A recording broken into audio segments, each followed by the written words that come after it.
a place called Mātangi Nui, where our people used to live, probably back in the 1700s.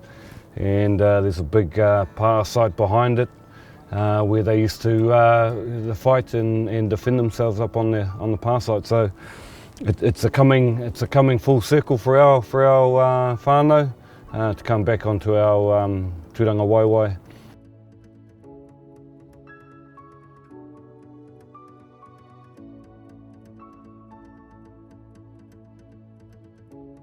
Suddenly Baden decided, after his big jobs all over the place, he wanted to come back to Hastings and build here.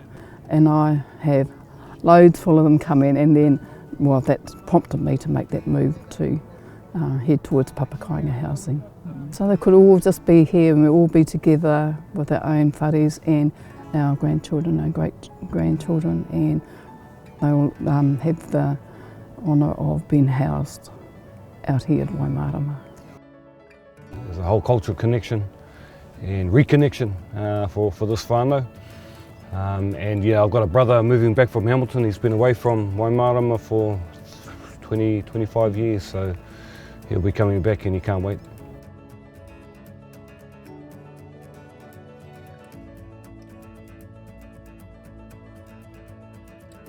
We've never ever leased any of our lands. We've always farmed them ourselves, so that's quite a unique achievement. Waimārama is one of those places where it's become more and more difficult for our people to come back here and build houses.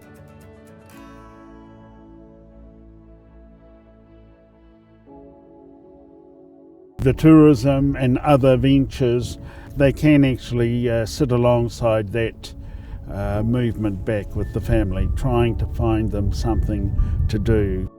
My mother lived here, my grandfather, my great-grandfather, my great-great-grandfather, so this was their land. There's a lot of old kōrero and whakapapa that comes into this whenua, but having people on the whenua is something that our family have aspired to do for many a generation.